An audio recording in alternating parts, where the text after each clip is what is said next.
Alright, I'm gonna do a informative video today that I've been kicking around, thinking about doing for a while now.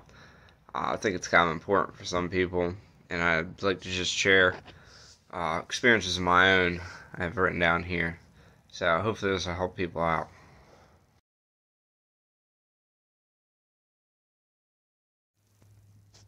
Alright, so if you're jumping out on business, you're side hustling, you're thinking about going full time for yourself, there's a lot of things you need to consider. Um, there's a lot to it. I see a lot of times with people, I have a lot of friends that do business. It's just there's a lot of things to it. It's not just simply, hey, I'm gonna do business for myself and boom, you're into it. You're doing good. If you do, that's great.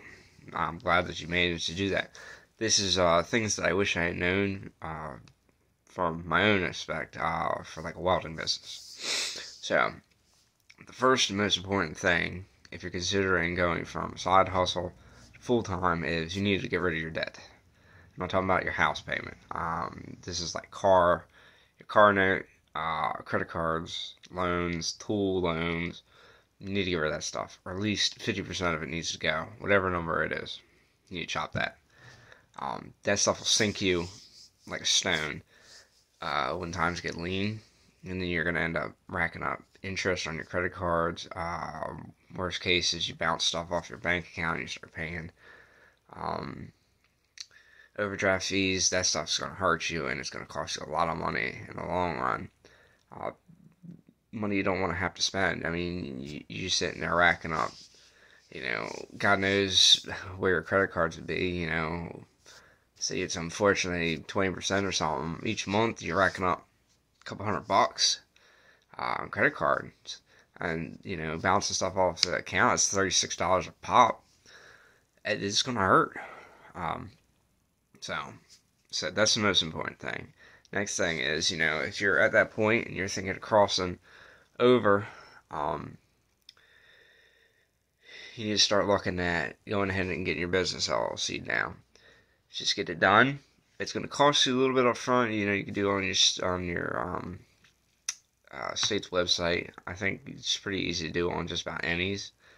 Go ahead, get it done. It's going to cost you more tax season. It's whatever. You just need to do it. You just need to get it done. It's going to help you have it done. If you see it like within a year or so, I'm going to make that jump, or you get to that point. Do that then. Once you do that, next step is get your bank account set up. Because once you become serious and you start dealing with bigger clients, you're going to have that bank account. They're going to start writing checks to the business. It's not coming to you. You can't use these on your personal account. No matter how much you think you're going to be able to run to your bank account, they're not going to take that check. So, it's an important step. Bank account. So that way you start working with these bigger clients. Once you get that set up, you start moving into, while everything's still kosher and you're still working for somebody, start getting business credit cards at this point. Get at least one. I'm not saying rack up a whole bunch of credit cards. Get one. It's a good backup to have, A lot of times, you're not going to get a down payment for some of this stuff. If you do, good. It's great. I love it when I get down payment for stuff, but not everything I do gets down payment. Some stuff is just, you got to float it. It's good to have that credit card to float it, and then hurry up and pay it. As soon as the money clears the account, pay that credit card so you're not getting that interest. Also, once you get everything set up, start setting up vendor accounts. I had vendor accounts before I had my business license, but it's better to have it and have it set up through the business and pay through the business. All falls back onto their business bank account. Start paying it through that way. Start building up that repertoire with them. So you should already have some in place if you're side hustling. Especially like I said, welding, that's a steel vendor. Your welding consumables, gas, and all that stuff. Whatever vendors you use for that, these are important to set up. What else do I got here on this list? We're moving down. Oh, once you set up the LLC and all that, you're gonna have to switch. However you're doing your taxes, you're gonna find a good tax guy at this point. Don't try to do it yourself. I mean, I've done mine myself, but it's better when you get somebody like that because they can actually go through and do different things with your taxes that you can't really do yourself, or you end up paying a bunch of money to do it yourself, and you just pay somebody a couple $100 and do it. Headache's gone. Um, Alright, next step, we got all that in place. You need to look up your insurance. Welding insurance is extremely hard to find, and there's only so many people that, I'm just checking all things as we go here. So, business insurance is really hard to find for welders. I don't know what it is about it. Start looking now. And just get in the back of your head, you get ready to go full-time serious. I mean, some of the stuff you do on the side hustle, you might need it now.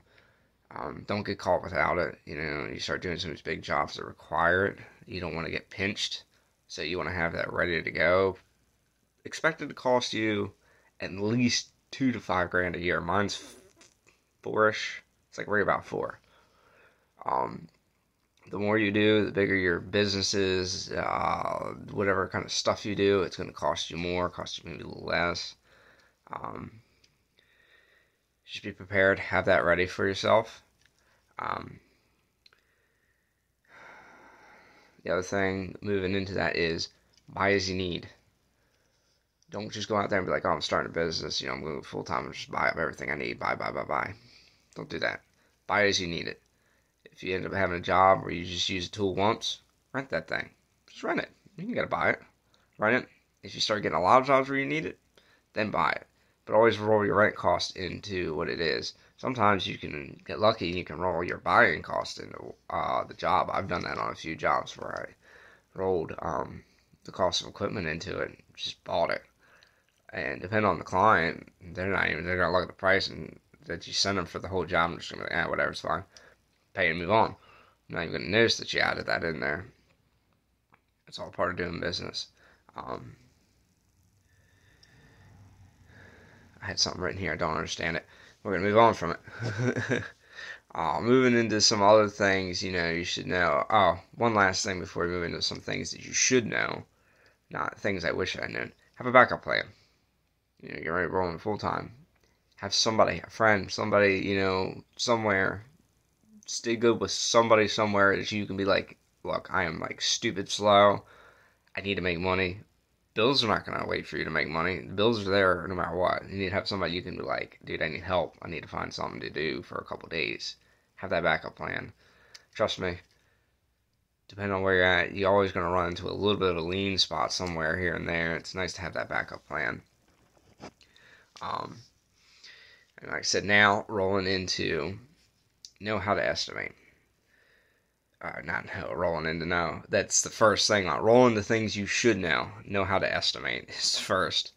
I see this question pop up all the time. What should I charge? What should I charge? What should I charge to do this? What should I charge to do that?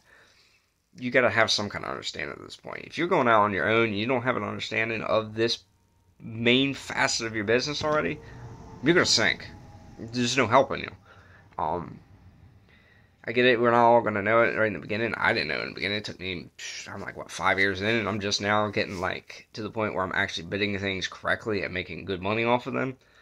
I'd say for the last 6 to 8 months, well, probably about the last year, I've been doing pretty good about estimating, but I'm, really fine-tuning it now.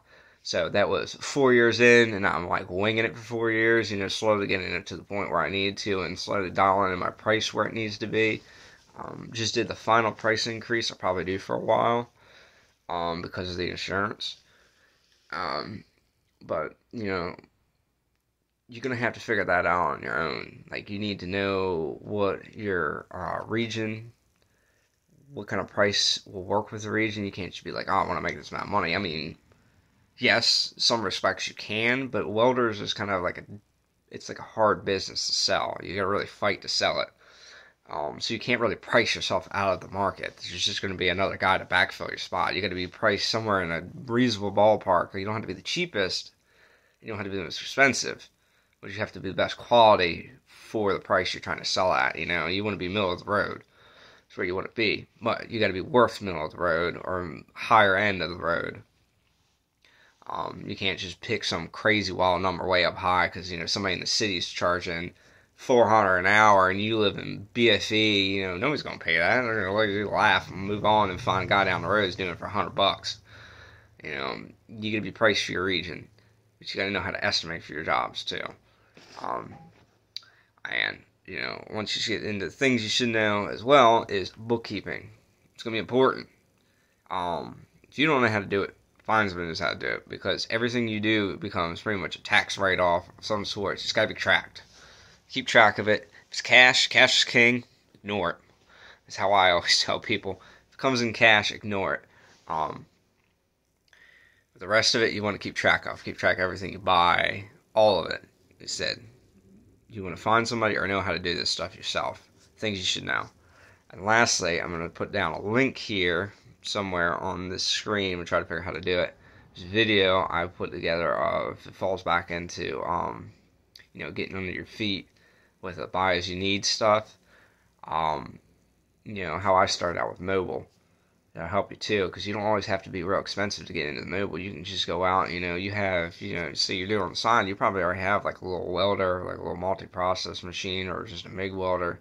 You can buy a simple generator and use that to get going, make some money on a few jobs, and then go out and buy yourself a bigger equipment instead of just jumping in and throwing out, you know, say you go out and find a used machine for 3 to 5 grand and you don't get anywhere with it, and then you end up having to sell that off, and then you're just like hope, you know, hope falls out on the whole situation, you know. But hopefully this made sense. It doesn't always make sense when I ramble things out, but hopefully this video makes sense. Hopefully I hit all the points I was hoping to hit. You know, I'd love to add other people's comments dropped in on this. You know, things that wish you had known, things that you think you should know. Outside of what I added, there's probably plenty of stuff. You know, I don't know everything there needs to know. I'm running a business. I've been doing it for years. I'm still learning. It's a steady learning process. You know, you just have to get used to it. So, take it easy.